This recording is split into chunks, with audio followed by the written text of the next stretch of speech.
অন্ডাল থানার বনবাহাল ফড়ির অন্তর্গত বহুলা সিএল জানমাট বালি ব্যাংকারের সেরায় ডুবে 17 বছর বয়সী প্রিন্স সিং এর মৃত্যু হয়েছে।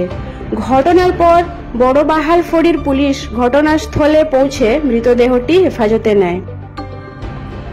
ঘটনার পর বহুলাজনের উপপ্রধান বীর বাহাদুর সিং বলেন, ঘটনাটি নিন্দনীয়।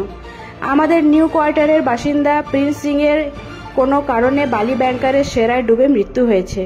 মৃতদেহটি দুর্গাপুর জেলা হাসপাতালে পাঠানো হয়েছে। কিভাবে তার মৃত্যু হয়েছে তা এখনো তদন্তের বিষয়। न्यू क्वार्टर बहुला न्यू क्वार्टर का एक बच्चा पानी में नहाते नहाते डूब गया है। अस्वाभाविक बात है, लेकिन उसके बाद में घटना कहाँ तक पहुंचा, घटना में क्या हुआ, उसका जब तक डॉक्टर सेटिस्फाइड नहीं करे तब तक हम लोग को बोलना उचित नहीं है। विधाननगर गया है, अस्पताल में है, अब वहाँ से डॉक्टर जो लोग बोले कितना। लड़का का नाम प्रिंस सिंह है, उसका मामा जो है उसके मामा का नाम बबन सिंह है, रहता है बहुला पंचायत के अंदर में। हम लोग का न्यू क्वार्टर में उसका घर है।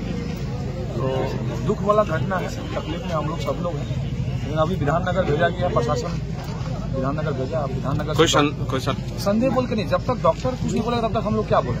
डॉक्टर को बोले हाँ, सुबह सुबह वो लोग सभी लोग मिलकर पूजा पाठ किया, घर में खुशहाली था, समाज में खुशहाली था, पूरा पाड़ा में सब लोग पूजा किया। भगवान का मत है, भगवान के ऊपर सब कुछ है। तो अभी तक कुछ डॉक्टर का डिक्लेरेशन नहीं आया, तो हम लोग उसको बयान नहीं दे सकते, हम खुद नहीं बोल सकते। विधाननगर है, विधाननगर में खुद जा रहा हूँ, मेरे साथ अंतर सभापति भी जाएंगे, सब लोग हम लोग जाएंगे, देखते हैं डॉक्टर जैसा बोलेगा वैसा काम करेंगे।